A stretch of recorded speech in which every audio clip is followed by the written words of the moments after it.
Welcome back, everybody. Episode 27 of the Unfunniest Podcast. We are all here live in Shane's trailer's beautiful garage that we're seeing. Barn of trailers. Shane, we want to say thank you for hosting us today. Thank you, Shane. Appreciate that. We'll get into the Lions game. We'll get into a couple of other things. But first, with everything going on, this is, as you mentioned, episode 27. A big game was held yesterday, if anyone remembers, for the Battle Cannon. And I just want to give a shout out to all of my Western Michigan Broncos and the great victory over Central Michigan. The Battle Cannon is back in Kalamazoo, everybody. So just wanted to say that. Appreciate everybody there. Video for none. That's why I got the Western shirt on here today. Proud moment for you. Absolutely proud alum from there. But so all those Central grads, another year. Yeah. Keep crying. So I'll put my dirty shirt back on here of all my stains. But Speaking of sauce all over. I know. Speaking of stains and speaking of bad things that took place, we had a horrible thing here with the Lions game. Almost not the word for it. You know, a 3-point game, 27-24. Bye-week sauce. Jimmy is a prop comics. Yeah, bye weeks do stink. We've lost cabin pressure with Jim. He's literally off. I had to take a walk. It's very angry. Anyways, I digress. So as good as they looked against the Buccaneers, and as bad as we thought, I going in thought the game was going to be determined by J.J. McCarthy and going to be determined by the defensive backs and defensive line, and it kind of was. I think you really look at what the Lions did. They let that running, tried to stop the running game, but they were going to let J.J. McCarthy beat them, and they kind of opened it up. Well, listen, this is during the game. I said that this looks very reminiscent of the Washington playoff game last year. This town, for some reason, has this arrogance about it all of a sudden after 55 to 60 years of absolute abysmal franchise, one of the most abysmal franchises in all of sports. For some reason, because the Lions have been good for the past couple of years, this town gets very arrogant, very cocky. Now, from the sportscasters to the fans to the people calling in, I couldn't believe the amount of talk this week about how the Lions are going to win this game 42-0, 35-7. It was going to be a blowout. This is easy. What world do we live in where we think that the Lions are going to go into an NFL game and blow people out? I get it that they have done that, but this mentality, this arrogance, I don't understand. And you could see it's almost, I don't think Dan Campbell allows it to seep in, but part of me thinks that it does. This game, this day, this atrocity is 100% on Dan Campbell. He did not have this team ready. They look lethargic. They look slow, enthusiastic. Season record for penalties. I'm still in shock, to be honest with you. I cannot believe. And this, again, kind of going on the lines of Dan Campbell not having a team ready. When there's a big game and they're almost the underdog, or they think that they're on even keel with an opposing NFL team, they play up, right? This is now becoming, unfortunately, what I think, playing down to opponents. They get this arrogance about them that they're going to walk into the building. It's at Ford Field. Okay, you're playing the Vikings who got trounced last week by the Broncos, right? Yeah. 2 weeks ago. They walk in. They think that they're gonna walk all over the Vikings. The Vikings were 3-5, correct? I'm sorry, 3-4. J.J. McCarthy's coming back off of a quote unquote ankle injury. So what happened with J.J. McCarthy is he got hurt. They used it as an excuse to basically sit his behind down because he was so horrible. Carson Wentz gets inputted while J.J.'s out with an injury. Carson Wentz looks even worse. They bring McCarthy back because he is back from an injury, right? Back from the ankle injury. How do you let them walk into Ford Field and win the way that they did? It's not like it was, outside of that last touchdown, which is pretty good by J-Mo, and a hell of a throw by Goff. This game really wasn't that. It almost felt like the Lions were never going to win. And there's been certain games where, it feels like the Lions are not going to lose, right? They're up. No matter if a team makes a run like the Bucs did 2 weeks ago before the bye, Baker Mayfield brings them back. You still had a very good feeling that they were going to win that game. This game, the way it went, the offensive line was horrific. The packages, the protections that they were putting on for Goff were not working. So where were the adjustments after half? There were no adjustments after the half. It actually got worse. They had 3 straight 3-and-outs. That's the first time since 2023 that they've had 3 straight series on offense where they went 3-and-out. So again, go ahead. No, I think this just pisses me off. I'm very upset. That's why I walked away. I I think two things. You talk about the Lions fans, but I think this is also fans around the country too, because if I'm not mistaken, this game, no, the reason I say it, this game, I think opened up at 5.5 and went up to 9.5. So to go up 4 points, that had to be a huge amount of money on the Lions when it came down to that. And you talk about the Lions, the offensive schemes, I think as good as they have been in the middle three, those two guards and Graham Glasgow, I think they really showed their problems. They really showed their weakness of that O line, and how many injuries did they have, let alone how many times did the flag. I mean, Mike, you said it during a game. How many times you look at a play and all of a sudden you expect that flag to come out? And it did for both teams' advantages, but they couldn't handle those stunts. They couldn't handle those loops. They couldn't handle anything on the defensive line. The worst ones they had were the delayed blitzes, where those linebackers walked up, step back, then came back or wide in, and you expected you expected Montgomery, or you expected Gibbs to be able to block that linebacker coming in. He just didn't have enough time. Well, They other didn't have than time to do that. Laporta showing up the first quarter, Yeah. showing up the first quarter, that's about it. Yeah. I mean, By the way, what a great background this is. Yeah, Captain Sterling. This is spectacular. Sorry, we had to get off topic for this is great. Shane, you want to come say hi? I got the formula, but you can't see it in the picture because we had to put the camera where it's at. But the formula clock in the background, Shane's handcrafted, personally painted UFP. Jim's going to really screw up the entire thing here. There is the formula clock. Just the logo. Just the logo. And you'll probably get a same view of this garage, this man cave here in a couple of weeks, Michigan, Ohio State, if we come back here. Well, that's 4 weeks away, right? Yeah, they're 3-4 weeks away. But yeah, we're going to look at a few things here for that. But back to the game. Yeah, and I mean, like you said, I think the Lions dared McCarthy to beat him, and I think that's what just happened. They kept throwing the ball. Justin Jefferson is Justin Jefferson. As much as I want to hate him, he still seems like a great wide receiver, and he's just a great person in general, too. That first touchdown was back to, it's funny how I watched the old Browns clips from back in the 30 days, and how we talked about this during the game, whether it's the way quarterbacks used to throw the fade pattern, used to throw the out pattern, to the way the quarterbacks used to defend plays. But that was a traditional McCarthy over the top fade pattern to Jefferson in the corner of the end zone, one-handed catch where the quarterback had no chance whatsoever to get that ball. So speaking of which, the Lions have a wide receiver that's that tall and can do that in Tesla. He's not taken care of. They don't do anything for him in the end zone. He has the greatest hands and he's got the height advantage. And even Laporta to an extent, but they don't take advantage of that in the red zone. They keep trying to run the ball. And I understand they're a hell of a running team, but you got to start taking advantage of some of these things too. Well, they're a hell of a running team, but they certainly were not a hell of a running team today. No. You have Jahmyr Gibbs. He had 9 carries for 25 yards. 9 carries for 25 yards. Yeah. So he had 200 all-purpose yards against the Bucs, if I'm not mistaken. Yeah. Montgomery had 11 carries for 40 yards with 1 touchdown. The team as a whole, 20 rushes, 65 total yards, 3.3 average, 1 touchdown. The longest running play was 11 yards. This is not indicative. So again, you're coming out of a bye week. You got Dan Campbell saying going into the bye week, we feel very good where we're at. We feel like we have our best football to play. We've got some things to clean up, and you're going to see it coming out of the bye week. What the hell was that coming out of the bye week? Yeah, exactly. What was that coming out of the bye week? Again, this game is 1,000%. The offensive line did not show up, and it starts in the trenches, period. Yeah. Yeah. The scheme that they Decker had. is still hurt. That's cleared. He went to the tunnel at least one time. Mahogany's hurt now. Mahogany's now hurt. Ratledge is hurt. Penei Sewell continues to is amazing to me. He is a rare specimen. I mean, some of the blocks that he has where he's coming down the line of scrimmage and he's taking guys and literally throwing them with one arm onto the turf. Yeah, it's pretty amazing.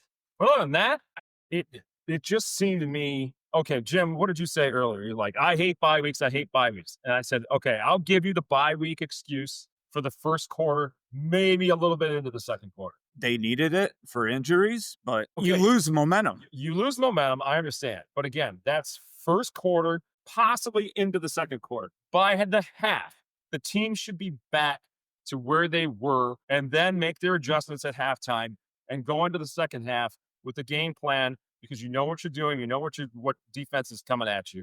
You should be able to adjust and make the adjustments. And they did none of that. They regressed in the second half. And you had the crowd behind you the whole time. With the offensive line coach Fairley and everyone else that they've got. It was Farley? They've made some great they made some great changes and they made some great adjustments throughout the year. You keep another extra running back in there. You bring Brock Wright in as an extra blocking back, or you bring him in and you move those offensive line techniques. Dan Miller, who? Brock Wright. So you do a lot of those things that could really help out, and the Lions just didn't do that, and they expected things to change, and they expected things to get different, and they didn't. The running lanes weren't there, and that all stopped it. And then they couldn't. The play action passes weren't working, which is usually in the past has really worked the best. Those play action passes really feed those Amon-Ra St. Brown slants and a lot of those passes, and they just weren't there. Well, maybe we're taking a little bit too much away from the Vikings, because if you look at, just look at this is basically the play-by-play. The Lions get 6 plays, 72 yards, touchdown. The Vikings come right back, aided by a 61-yard kickoff return, by the way. Come right back, 5 plays, 36 yards, touchdown. Lions, 3 plays, punt. Vikings, 7 plays, 64 yards, touchdown. Lions, 6 plays, 14 yards, punt. Going to the second quarter, Vikings have to punt. Lions get the ball back, 9 plays, 35 yards, 4 minutes, 19 seconds, get a touchdown. Here we go again. Listen, you can see the pattern, right? The Vikings are answering the Lions. The Vikings are playing like the Lions at that point. Mm-hmm. This game got reversed. The Lions played like the Vikings played like the Lions. So after that, the Lions go 3 plays, 6 yards. Then there's that interception. They've got basically they took a second look at it. 7 plays, 21 yards. They get the interception. Lions get the ball back. 3 plays, -1 yard punt. Vikings get the ball, kneel it down, end of the half. Come out. Okay. Lions defense make a stand at the start of the third quarter. 5 plays, 21 yards. Punt by the Vikings. Lions get the ball back. Here we go again. 3 plays, 8 yards, 3 and out. Okay. Vikings get the ball, 4 plays, 24 yards. They have to punt. Lions get the ball. It was finally they get a first down. What does Gibbs do? Boom. Or I'm sorry, it was Montgomery. Ball went 20 yards down the field. Vikings get the ball. Yeah. Get the ball, 5 plays, 35 yards. 2 minutes, 15 seconds and get a touchdown. Lions get the ball back, 11 plays, finally get a field goal. Fourth quarter, Vikings 3 plays, 2 yards, punt. Lions get the ball. Here comes the blocked field goal. Well, we haven't seen that in a long time. Yeah. Lions. Now, I couldn't tell you the last time the Lions had a No. field goal. Especially that's short of a field goal. The offensive line did not show up today. There it is again. Vikings get the ball, 7 plays, 24 yards, field goal. The Lions get the ball back, 5 plays, 69 yards. The J-Mo touchdown, which was a phenomenal effort on his part to stay inbounds, make the leap, get the ball. And the Vikings get the ball back. Lions cannot stop them. A perfect pass from J.J. McCarthy to seal the deal. Mm-hmm. And the Lions end up losing 27-24.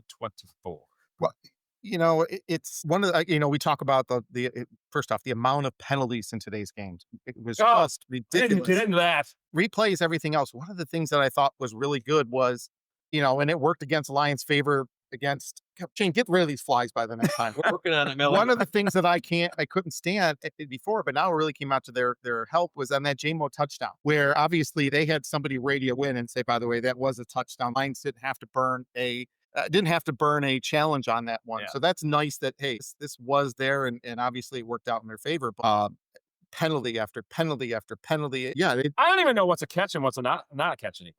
That challenge by Campbell, I was furious that he challenged that because, to my opinion, which means absolutely nothing, in my opinion, it was a clear catch, right? It was. Who caught that pass? I don't remember really well. It's for the Mhm. Vikings. Anyways, to me, it looked like a clear catch. And I said to you guys, here we go again with Dan Campbell with these stupid challenges.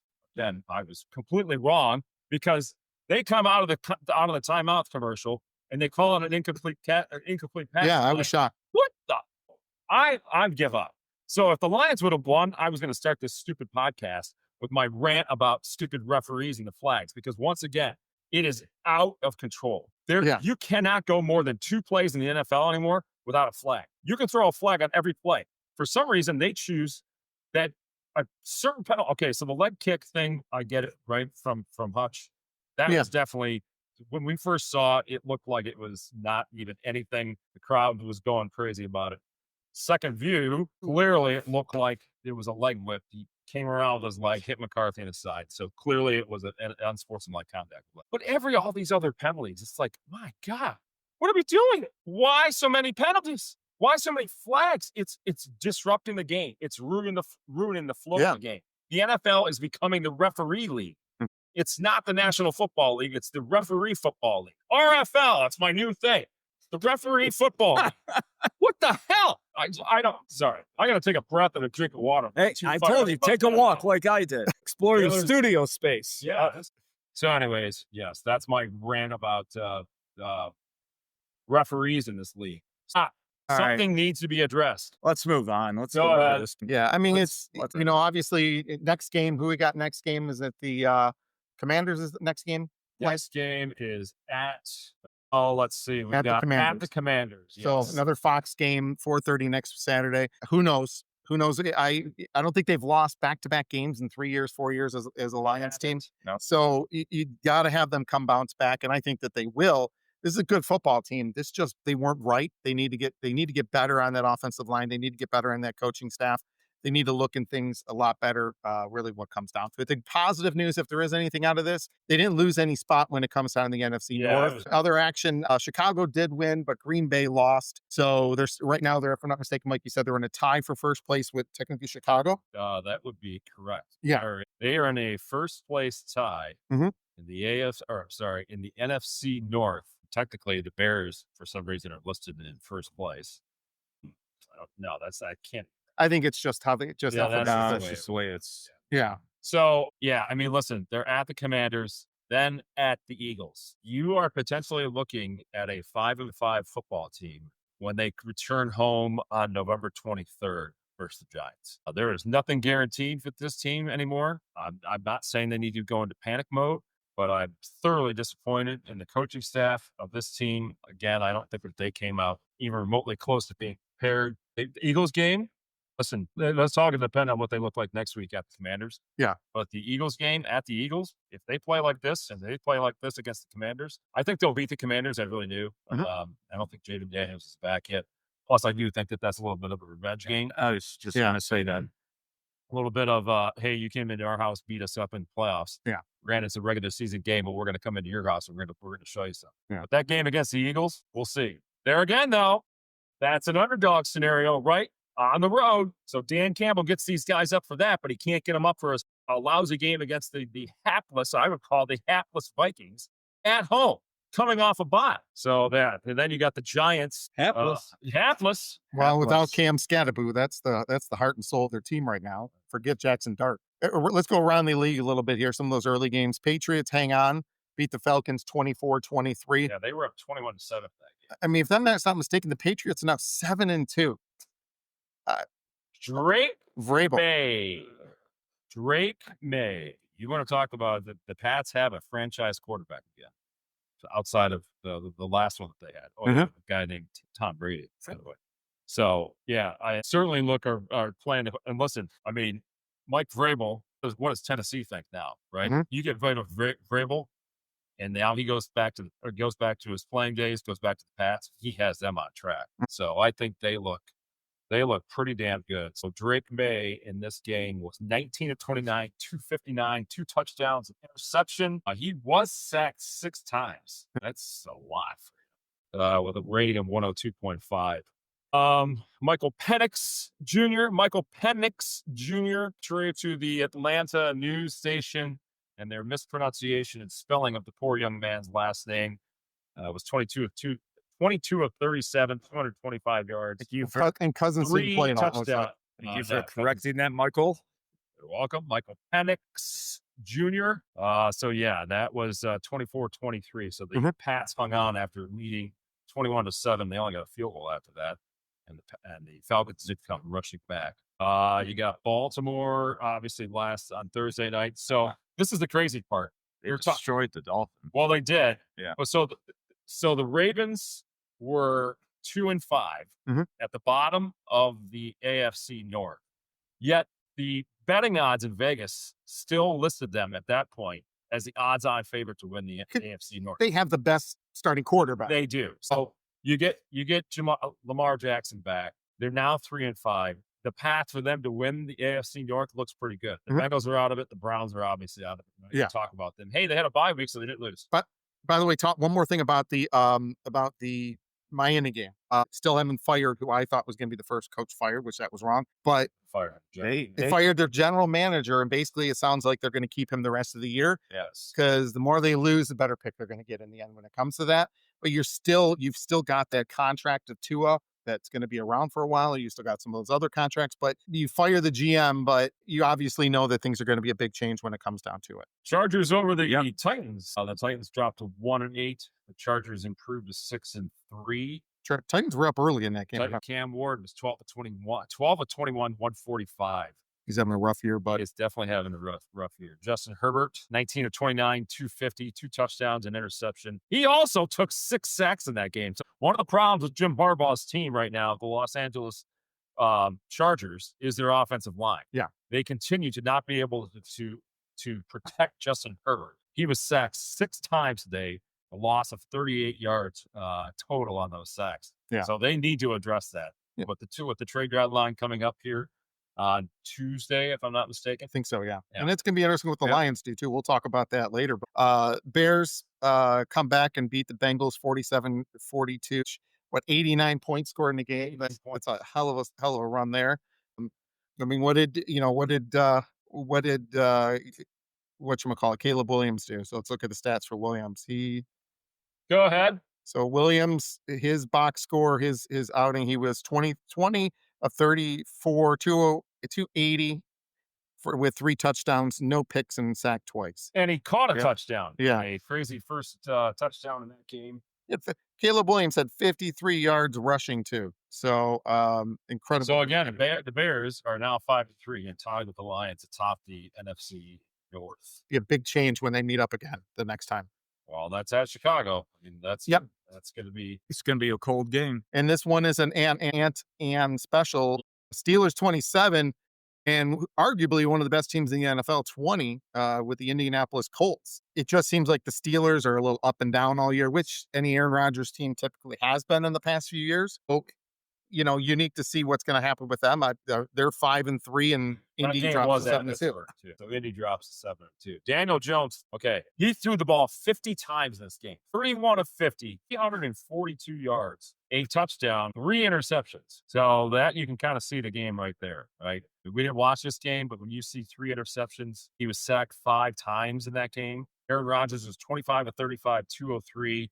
With a touchdown, only 3 sacks. Only 241 total yards for Pittsburgh in that game, too. This is what Pittsburgh does every single game. This is a Mike Tomlin Pittsburgh team where they're very good in the regular season. They win these close games. They're not blowing anybody out, on par to subpar offensively. Yeah.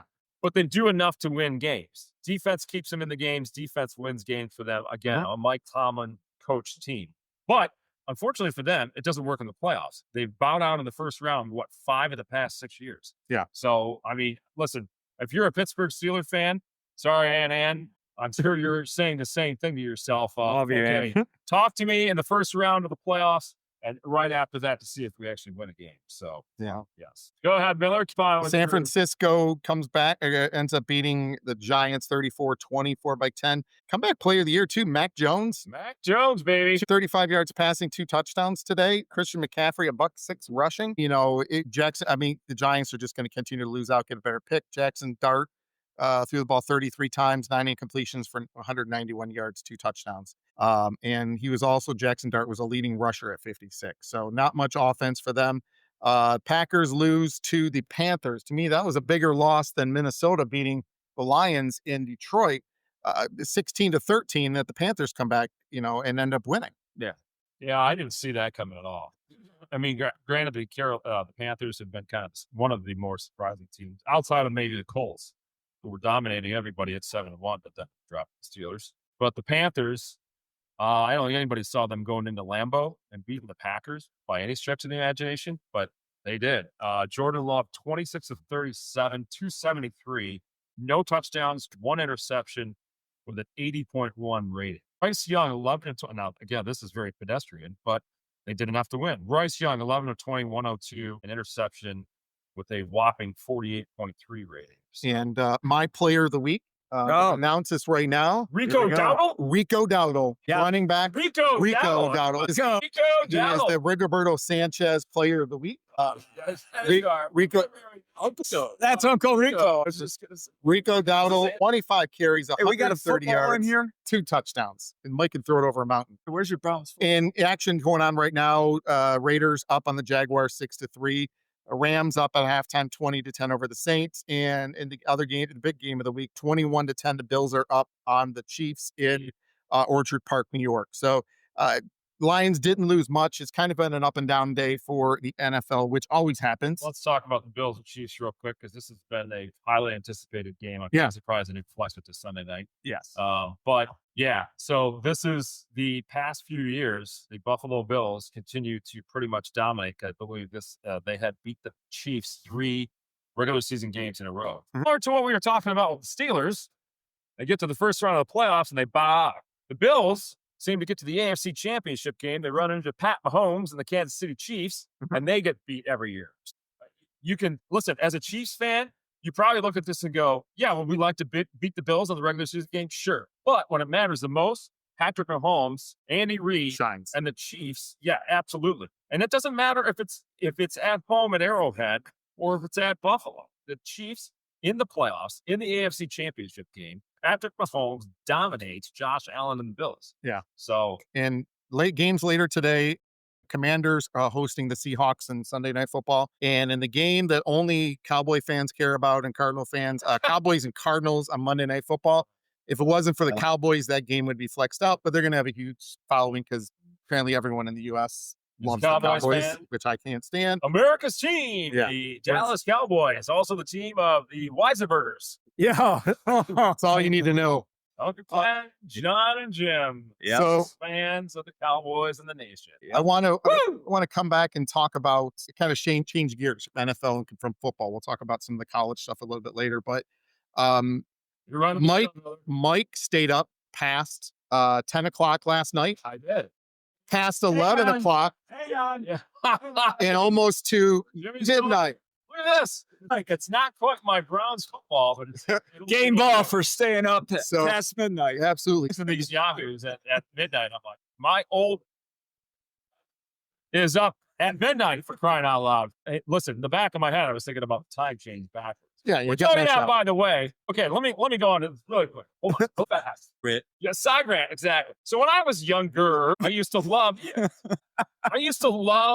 this daylight savings time, which I still do. It's by 10:30 in this area. It's still light outside in the summertime. Miller and I have been up with Boot Lake, Michigan, up to Munising, Michigan. They may allow me up there now. Yeah, it was 11:15 at night on the 4th of Oh, July. what It's still happened? light out there. Boot The one- I think it's Boot Lake, Michigan. All right. So listen, when we're in daylight savings time, though, as we're getting into October and November, for the love of God, it's like dark at 8 o'clock in the morning still. Going back, it's going to be an hour later, or an hour earlier. So now it's going to be actually be light at 7 o'clock. I like. So I guess what I'm saying is my mood is changing a little bit. So if you pin me down 10 years ago and said we have to stay on one time of all, right? Either standard or daylight savings time. I would have said, go to daylight saving time and don't go off. However, as I get older and I'm getting up early in the morning, I'll be awake for 2 hours before the stupid sun comes up. So now if you ask me, let's stay on standard time. You know what? I'll be honest. I consider myself somewhat intelligent at times. No, I don't you're an know idiot. I don't know the difference between daylight savings, between regular time, between this time, between that time. myself I- intelligent. I don't. I know how to spell certain words, but there's one of those things in my brain I just don't have. So let's talk about the reason why we all stayed up last night. Yes. One of the single most incredible World Series Best I think game, I've ever best had. game I've ever witnessed. Game 7, best championship game, all for one. And then Yeah. not only does it go Sorry, 162 games, it Yeah. goes all throughout the playoffs. It goes all throughout 7 games of the World Series. Then it has to go to extra innings. So all of that work is just down to essentially 6 outs every time between that inning. Yep. I will say this: we put out a message a couple weeks ago, last week, the week before, about the greatest baseball player and how Shohei Ohtani is the greatest baseball player. But I tell you what, we may have a 1B. Yamamoto pitched 3 times. He won Yes. 3 games in that. So his stat line: he pitched game 2, a complete game, 9 innings pitched, 105 pitches. Great game there, and a 1. Then he pitched game 6. He threw 6 innings, threw 96 pitches. So right there, 2 games. He won both of those games, 15 innings pitched and a 201 pitches through what? Probably 6 days when it comes down to it. Then he gets thrown in and says, I will pitch. Then throws and then proceeds to throw almost 3 innings. This is incredible. He threw in this series 236 pitches in 17 2/3 inning to win 3 times, and easily the most valuable player for being able to come through. Oh, yeah. As good as Shohei was, Yamamoto clearly was the best player in that series by far. Oh yeah. That's Uncle Rico. Put me in, coach. There's a stat. I want to say I got to bring this up just so make sure I've got everything correct. I texted it to you guys with Yamamoto. Maybe I put it over here. So that game, talk about yourselves. Listen. So that game, to me, it felt like the Blue Jays were destined to win that game. They went up 3-0. They basically knocked Shohei off the mound, right? Yeah. The Dodgers, to their credit, slowly but surely clawed back in. Made it 3-1. Made it 3-2. Blue Jays scored again, made it 4-2. Got a single run in the 8th inning, made it 4-3. Got a single home run in the top of the 9th to tie it at 4. And then that crazy play where they get to the my word! I thought for sure you could see the crowd go crazy because they thought that ball was going to drop. Well, and that's how tough is that to do on the road? Not knowing the stadium either. Yeah. So here's that stat I wanted to bring. So as I mentioned, Yoshinobu Yamamoto pitched 17 2/3 innings. He gave up 2 runs. 2 runs. The rest of the Blue Jays offense versus every other Dodgers pitcher, 56 in the 3rd inning, 32 runs. So Yamamoto single-handedly really kept them in check. I think the amazing part when it came down to a lot of that too, back and forth.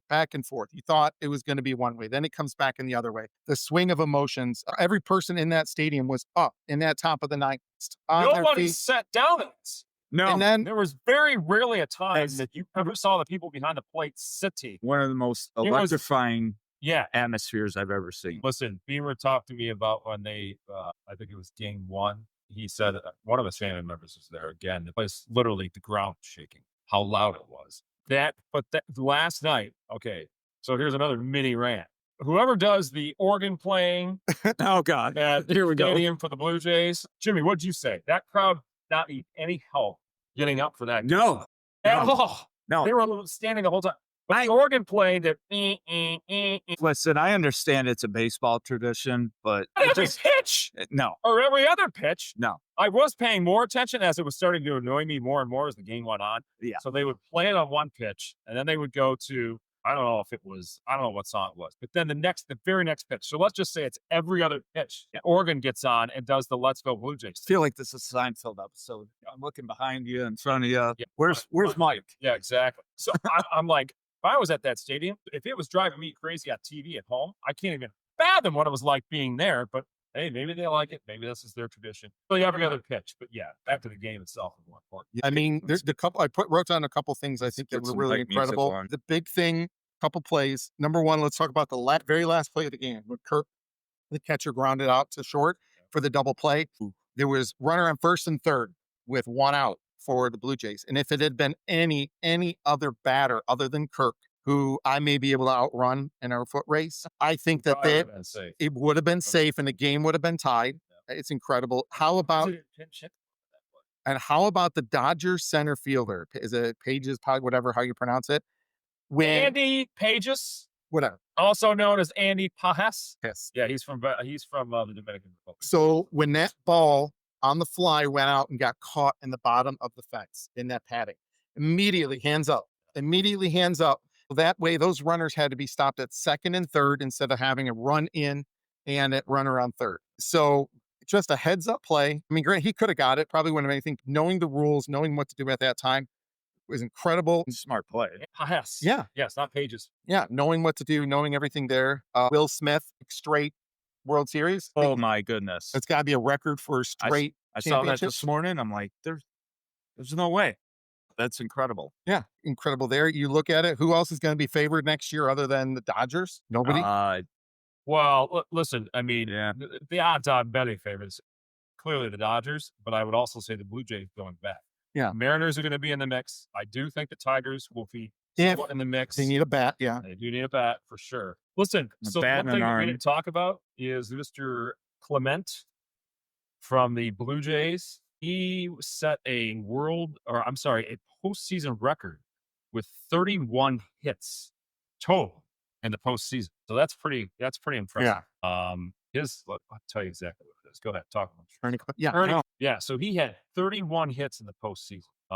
So that was a Major League Baseball record for the most hits in one postseason season. Records are just incredible there. That's impressive. Let's talk about real quick about the Tigers with their offseason. I'm gonna kill this fly soon, but Where is the fly swatter, Captain Australia? we talk about what's the We big. have a studio audience today, by the way.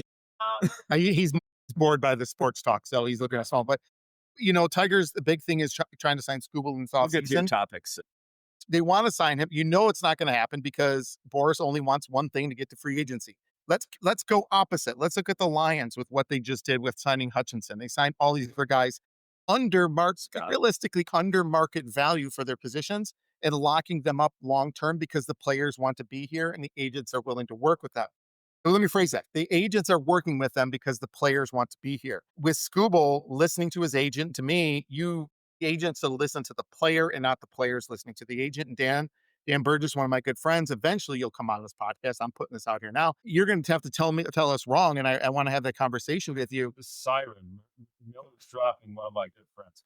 Yeah. So to have that take place and to have that done, why is it that you can't tell your agent, I want to have this, and your agent's got to listen to you? If he really wanted to stay here, he really wants it, because to be truthfully honest, he could go out next year, blow his elbow out, and have to have Tommy John again. It's not guaranteed. Granted, there's probably some insurance. There's some insurance policy. There's something there in case it happens like that. And granted, even the money he's made, he's probably set up for life. But something's got to happen with that, and there's got to be something there with it. But we'll see. We'll see what comes happen in the offseason. They need a couple hitters. They need, probably one or two more frontline pitchers and maybe a couple of guys in the back end of the bullpen. Yeah. Let's kind of move from World Series to our other two teams that are playing right now. Red Wings and Pistons. Both have been playing pretty good ball. The Pistons beat the Dallas Mavericks last night in Mexico City. Pretty cool how that game went on and kind of everything that was happening there. Pistons are off to a really hot start. Cade Cunningham he's taken a true leadership role in this team. Mm-hmm. Yeah. So the Pistons are 4-2. They sit a game and a half back of the Bulls, who are 5-0. They've yet to lose. Mm-hmm. Obviously 5-0. So the Bucks, the Pistons are at 4-2. The Cavs are 3-3, which is a little bit surprising. Donovan Mitchell's been hurt though, so that's part of it to do with it. Pacers are a surprising 1-5. Well, yeah, but Halliburton. Halliburton. Yeah. Yes, right, exactly. Mm-hmm. So the Oklahoma City Thunder, the reigning 7-0. Yes, are 7-0, and then the Lakers are 4-2. The Spurs are 5-0, which is a little bit of a surprise too. So, that's the NBA. Yes, to your point with the Wings started this road trip off 2-1. They beat the Blues, and they came back and beat the Kings in overtime, but then lost to the Ducks. Larkin is on fire now. Yeah. Yeah. And just wait till Four Nations again, I'm sure, middle of the season, and it'll be a back out. But yeah, so the Wings are in second place right now with 16 points, two back of the Canadians, mm-hmm. are 18 points. Well, this is a far cry from last year. This is a far cry from them and the fan base screaming for Lalone to be basically fired at this point last year, much to the not so much credit of the organization, Steve Eisenman last year. They waited way too long to get rid of Lalone. Yeah. So this is different. This is Todd McClellan holding players accountable. You can see it to the point of, I think we even talked about this last week when they went down 4-0 against the Blues, I think it was. And he called a timeout. And from that point on, they've been a different team. He's holding players accountable, and he's getting more energy out of these guys where he needs to. They're young. They're fast. They're going to be good. This is obviously a heck of a great start. I think basically, they're going to have ups and downs. But yeah, Larkin right now has 8 goals, 9 assists, 17 points. DeBrincat finally is getting back on track. He's got 4 goals, 10 assists. Lucas Raymond, who's been kind of in and out of the injury, the locker room of the injury prone, I guess you would call it. He's got 3 goals, 8 assists. So listen, we needed Larkin I think he heard the noise. I think he heard the criticism, and I think he's responding. This is exactly what it needed. Yeah. I'm sure that Eisenman sat down and said, "You need to play better. You're the captain of this team. Emulate what I did when I was the captain back in the early 90s. Put the team on your back." Oh, I got him. Whoa! Yeah. Oh, yeah. Nice job. Down goes the bug. That Got him. son of a biscuit. So, yeah. Listen, Got to be fired up. so they are, let's see, today they are in San Jose. They're Mhm. playing 8 o'clock tonight. And then And it's a then long that road game. trip, So this is 5-game a road trip. 5-game road trip. Yeah. Yeah. We'll see what comes. I mean, if they go 3-2 on that road trip, I'll be happy. It's always tough going to the West Coast and kind of catch up when it comes to a lot of that. Let's go. We'll change a little bit over for anyone in the state of Michigan and probably around the country. It's all the start of the high school football playoffs. This past weekend was the first round of the high school football playoffs. In fact, we got to get Bobby Patterson back on talking, give us some discussion here. But there's two things I want to talk about, Mike. I'm sure you'll talk with some of them. The biggest situation was Warren De La Salle High School, who obviously is usually a traditional powerhouse here. They play into how it works out. They're lower in their division because their enrollment is lower. So they go into, I think it's Division 3 or Division 4 on the 1, 2, and 3 to 6. And they play teams that are Division 1 and Division 2 level. They went 3-6 this year and made the state playoffs. There was another team on the west side of the state that went 3 or 7-3 or 7-2 and missed the playoffs because of Michigan counting playoff points. And so even De La Salle playing those bigger schools, they got more points for losing than they would have for winning against other teams. I was blasting against it. I thought it was ridiculous. I thought this is horrible. Then come to find out, the opening weekend, they won 56-34 against Warren Fitzgerald. So eating crow a little bit. Maybe they really did belong. Maybe they really did have some things there. The second one, before we get into discussion about it, was and this is I think it's 8-man football. There was a situation with Mendon High School, city of Michigan, and Grand Rapids Sacred Heart. Traditionally, if it's more than 75 miles apart, the schools they will play on Saturday, make it easier for travel, make it easier for everything. Mendon wanted to play on Saturday for that reason. And part of the reason why they were hosting was that it's a small community and all the police and fire typically would be out for the trick-or-treaters on Friday night for Halloween. Grand Rapids Sacred Heart said, nope, we can only play on Friday because Saturday is All Saints Day, Christian holiday. I think this was a little bit of gamesmanship personally with Sacred Heart saying we have to do this, and they're trying to get them to play on a day they don't want to. Well, the way it worked out, the home team had that say. They said they wanted to play on Saturday, and Grand Rapids Sacred Heart had to forfeit. So they forfeited because they couldn't have the game on Friday, which there's had to have been a way around it, but it's happened in the past. They're seeing things there. So Mendon High School moves on to the second round without playing a game. Traditionally here, Mike and I and the rest of the Mooney guys know about forfeits and how it really messes up your schedule. There, We should have been in the playoffs in 93. 6-3. Uncle Rico. So talk a little bit more, Mike, some of those other games that you noticed, maybe any other games you noticed on Friday night. Lutheran York lost to Harper Woods 45-16. Mhm. So ending the Mustangs season in football, contrary to what the last couple of years where they won the districts and then even went on to win, I believe, one of the state semifinal games at that point. But yeah, so the Mustangs are done. They started out, I believe, 7-0, lost to Father Gabriel Richard, Ann Arbor Father Gabriel Richard. The winner of that game went to the Prep Bowl at Ford Field, and they lost that game. I expected them, based off their play, to go a little bit further this year, but obviously ran into a pretty good Harper Woods team, so they lost 45-16. Yeah. Yep. In fact, that's what we're going to do. We're going to get in touch with Bob Patterson maybe this week or before these games. We'll have a quick episode talking about high school football in the Detroit area and kind of get some pieces there because I think it's coming up to Ford Field, coming up to the weekend of Thanksgiving is when traditionally the finals are take place down at Ford Field, and we can give a little more information there. And we'll have it set there. I think sports times is kind of winding down as these go through. This whole crap. Oh, all right, I want to talk about this whole G League thing. yeah, I forgot about that. Talk about how crazy fired up he's at about this. So this new league for the NCAA, this new rule change allows some former G League players to return to play college basketball due to a recent change in NCAA eligibility rules that now allows players who have turned professional to become eligible for college play. This shift influenced by factors like Yeah, right. By factors like name, image, and likeness, of course, our favorite NIL.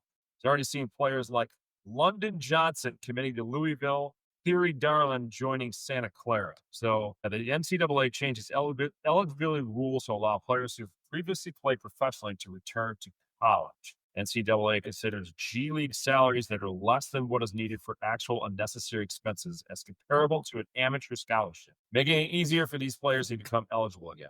Dude, what are we doing? What is college sports doing? This is No. I'm agreeing with you 100%. oh, I think Tom Izzo made the rounds. I think Izzo is the spokesperson for NCAA coaches for this. He has gone on all the shows. He's basically said the same things you have. Like, what? We didn't know this is a rule. How is this a rule when you go play professionally, then come back and do this? Doesn't make sense. I could see even months being able to come back. You played 3 years in the G League to be able to come back and play for college. I mean, there's so many things in this we could go down. There's such a rabbit hole we could go down. But listen, I give Tom Izzo a lot of credit. I mean, he's taking some of the blame for that. Well, not him personally. He's saying that the Camping costs. administrators, yeah. So this is a quote. I'm quoting Tom Izzo. I'm going to get myself in trouble, but I listen to people talk about how kids change. Kids aren't the problem. We're the problem, is what told reporters. This was sprung on us again yesterday, where a guy could be in the G League for 2 or 3 years, and then all of a sudden, he's eligible. This is, again, Izzo talking. Most of my people knew nothing about it. I'm not real excited about the NCAA, whoever's making these decisions, without talking to us, meaning coaches and the colleges themselves, just letting it go. They're afraid they're going to get sued. Bless you. Bless you, Shane. Bless you. God bless you. Yeah, on Monday. I can't bless you. I'm not God. This is last Monday. London Johnson, a former 4-star recruit who has averaged 7.6 points over the last 3 seasons in the G League, announced his commitment to Louisville. Last month, another G League player, Theory Darlin, announced his commitment to Santa Clara. Listen, again, I just don't understand. Here's Izzo again. Someone is going to say, well, if they go pro and it doesn't work out, they should be able to come back. So, and he's arguing, well, what about the freshman? This is a great point. This is Izzo again. What about the freshman that you recruited here? That's somebody's son, and he thinks he's going to get himself into a good place. And then all of a sudden, Shazam, they pull out of their hat and they bring a 21 or 22-year-old in from the G League. To me, it's ridiculous. It's embarrassing. I love my job. I don't respect my profession. Wow. Yeah. You want to talk about honesty? You want to talk about a guy that speaks from the heart and he's not afraid to say what he feels? I've always admired and respected Tom Izzo. He just went to the top of my list and then some. To be able to say, I love my job, I don't respect my profession. And he goes on to say, and I don't respect whoever is making these decisions. Whoever's making these decisions because they're afraid that a lawyer is going to sue them. Yeah. Sooner or later, you have to fight the fight. Tom Izzo for president. Tom Izzo for president. I'm telling you right now. He could not have spoken any truer word. Yeah. This is spot on from him. This is why I let my older brother talk most of the time. You know, it's kind of funny. Something that I got to ask questions about. Traditionally in college, like when I was at Western or anywhere, you work for the teams, you always get free tickets and you sign them over. People have that. The reason why players and professional don't get free tickets, and I found this out kind of too when now that I'm involved with Oakland, staff and everyone else don't get free tickets. And it makes sense. You get free tickets, whether you use those tickets or not, they are considered income.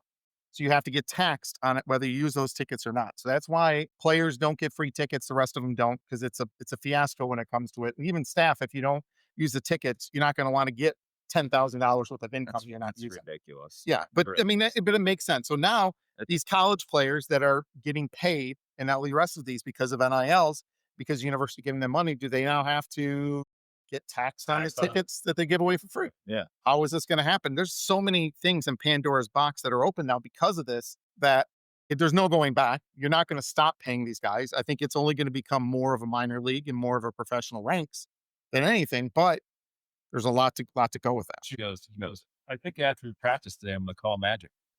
Yeah. No. I'm going to call Mateen Cleese.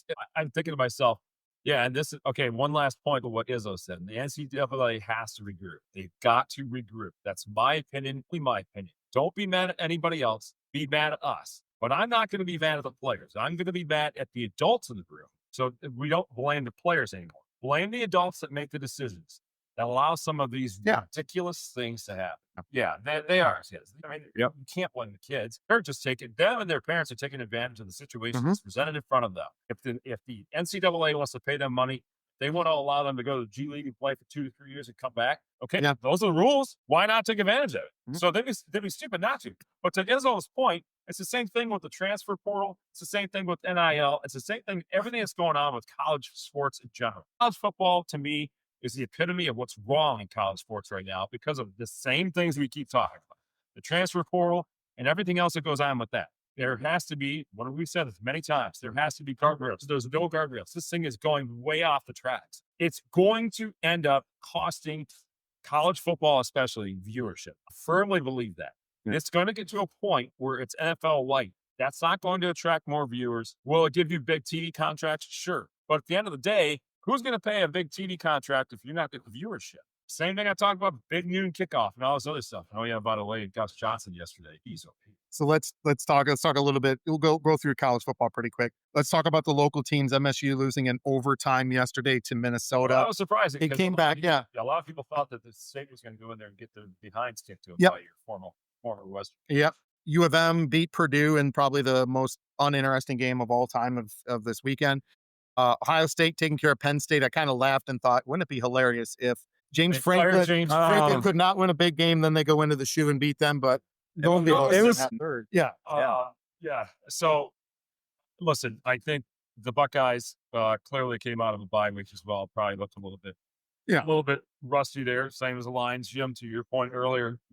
You need me to get the Buckeyes, Ryan Day, and to their credit, they made a lot of adjustments at halftime. They said, listen, and this is basically Ryan Day quoting this. 5 weeks sucked.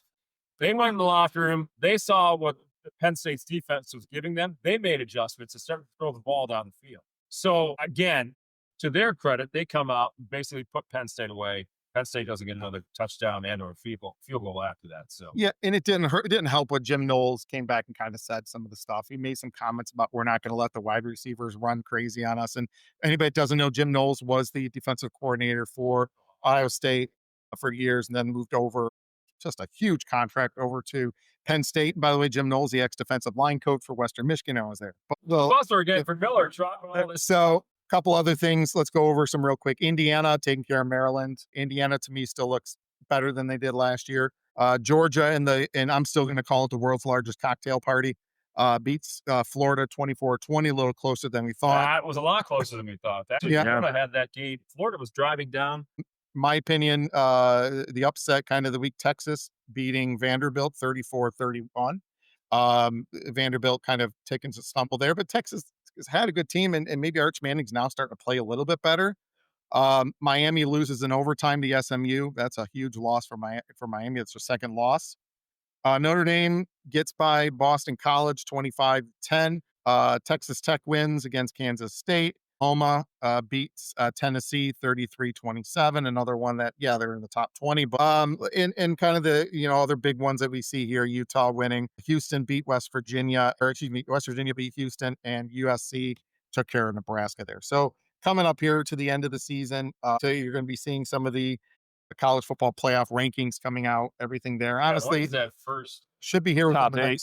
next week or two. Here we go. Is this week? I think it might be this week. Hold on. First college football playoff rankings. There it is. Football playoff rankings. Wow. Needless to say, it's going to be soon. If it hasn't, they're going to have some things opening up here, and you're going to see some more. I say it's useless until the end of the last week. Does it really make a difference? You win. I guess style points make the biggest difference for it. Well, I mean, listen, with the 12 player, 12 team. If I could talk, that'd be really spectacular. You might want to take the game ball back. Take the game ball back. 12-team playoff field. Unfortunately, what it does is it somewhat diminishes. Let's just use last year as an example with the Ohio State-Michigan game. Much as I despise saying this, yes, Michigan won for the third or fourth time in a row. Beat Ohio State at Ohio State. Well, what does Ohio State do after that loss? Because they're in the field. They go off and rip off probably the most impressive run so far to date of any college football playoff season and win the national championship. And it helped. They didn't play in the Big Ten championship, so that helped them. It helped them. That week off. Yep. listen, I think everybody looks forward to the last week of the season, Michigan, Ohio State, right? It is the game. Ohio State's got a heck of a lot more career than Michigan. Michigan's beat them 4 years in a row. Clearly, it's not even close to the 18 out of 20 years that Ohio State dominated since the early 2000s against Michigan. Again, it basically looks at it and says, okay, Ohio State still undefeated. Let's say they run the table and they go up to the Michigan game and then lose to Michigan again. It really doesn't hurt them at all. No. It does nothing. If anything, it re-energizes them, which is exactly what it did last year. Yeah. It propels them to the national championship. I'm not saying that It's a good thing, right? but I mean, listen, right now, you really got to look at it. I mean, it could be an all Big Ten national championship, depending on the way they these games and the playoff brackets. But Ohio State and Indiana right now clearly look like they are two of the best teams in the country. Yeah. With probably Texas A&M. They come out tonight. Probably this week. No, tonight, Oh. November 2nd. And I tell you what, Signetti, I thought he was going to be a one-year wonder. He's been incredible with Indiana. Right now, the Big Ten's got, 3 teams in the top 10? I think yeah, with Oregon. 3 teams in the top 10. So Yeah, I don't think you should count out Notre Dame. I don't think so. Despite their No. early season struggles that they had, they are still 6-2, Mhm. won 6 in a row after starting basically 0-2. I think that's a sleeper team. And so you've got an all Midwest playoff bracket between Ohio State, Indiana, and Notre Dame. Yeah. It's going to be exciting. And you- Listen, they got they got a lot of detractors with the It's a whole whole, it's a whole different ball game this year. Yeah. You know, the playoff bracket. They want to. What do they want to go to? 16 teams, right? Probably makes sense. Yeah. So no one gets a bye. Yeah. So Yeah. This is good. Hey, people are talking about it. As much as we just worked on college football and all of its forays into this NIL and other crap. At the same time, 5 minutes later, we're saying, okay, it's exciting for the playoffs and everything else. Just want to get back to a kid gets recruited by a team, Ohio State, Michigan, Indiana, Michigan State. He's there for 3 or 4 years. He's invested into that school. He knows exactly what rivalry is about. He's not going to get tipped off because he's not getting enough playing time and enter the transfer portal. We have to get out of that mindset Or- with these kids. Or me being a mid-major fan with Western Michigan and MAC and all the rest of these. But you get a great player. Why is that player going to stay at Western when they could turn around and get $1 million to transfer No, but to? that's the No, that's I'm saying. Oh. What good does it do? Mid-major is not going to do anything like Western did a few years ago, or the Boise States, or some of these other ones. So yeah, I mean, it stinks when it comes down to it. So, Mike, you've been yelling a lot, Yep. ranting a lot. You've been going I've been through, ranting but all day. let's truly get the real one here going. The least amount I've talked. It's time for podcast. everyone's favorite segment, Mike's Rant of the Week. And now, here is Mike with his rant. Well, for many of you, Here, stress ball, stress many of ball. you that know me, I drive quite a bit, about 50,000 miles a year. Oh So I'm man, usually going off about driving and everything else. But as I've been driving and as I've been looking around and seeing the countryside in my travels, I notice more and more of these storage units. Everywhere I look, there's a new storage unit going up. yeah. Well, what does that usually mean? More people are hoarding more crap than they've ever hoarded in their entire lives. So all of these storage units are going up. So people are paying how much money? At least $50, $75, $100 a month to store what? Stuff. Some of it's legitimate. I understand, right? You have a beautiful car like this. Jane, if your dad didn't have you here to store this, I'm sure you'd have to have it in a storage unit somewhere. But the vast majority of this crap is getting stored and nobody touches it. Nobody looks at it. But the thing that really drives me crazy, so I open up my Costco monthly magazine, whatever the heck it is this morning, and they're promoting these. Wait, you have a Costco? There's a Oh, yeah, Costco magazine. I get it every too. Yeah, month. get it too. So Get it too. I looked in there Okay. this morning, Those go. and they have a promotion about the pods thing. There's an advertisement. Portable on-demand storage. System. They tout that they will bring a storage pod to your home, park it smack dab in the middle of your driveway, a pod storage system, so you can load the said pod with a bunch of crap. And it doesn't say anything about a timetable to get it out. Now, if you're part of a homeowners association, you have to get the hell out of there in a certain amount of time. But what are we going to get to? Are we going to get to a point where people have these pods in their driveway? So now they're paying storage for a pod to sit in a driveway so you can put a bunch of your crap in there, for crying out loud. Or there's a legitimacy to being able to have a pod to load up, have them take it, and then move it if you're relocating someplace. my whole rant is about all of these storage places going up. If you are one of the owners of the storage places, more power to you, because you're a hell of a lot more savvy than I am. You got a heck of a lot better idea.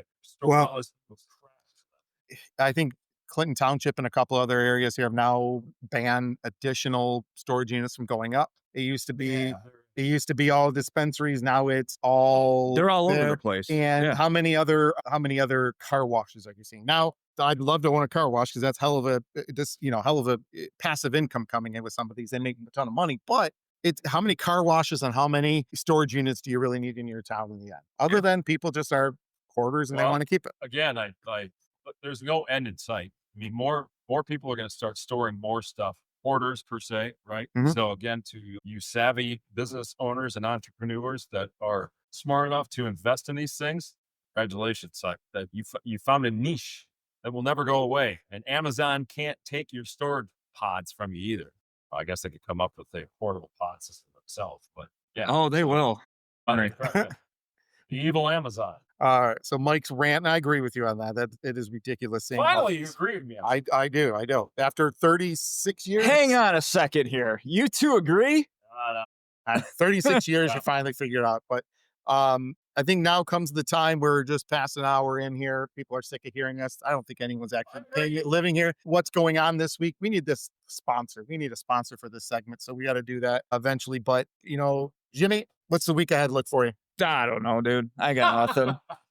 You can't have the game ball a week back.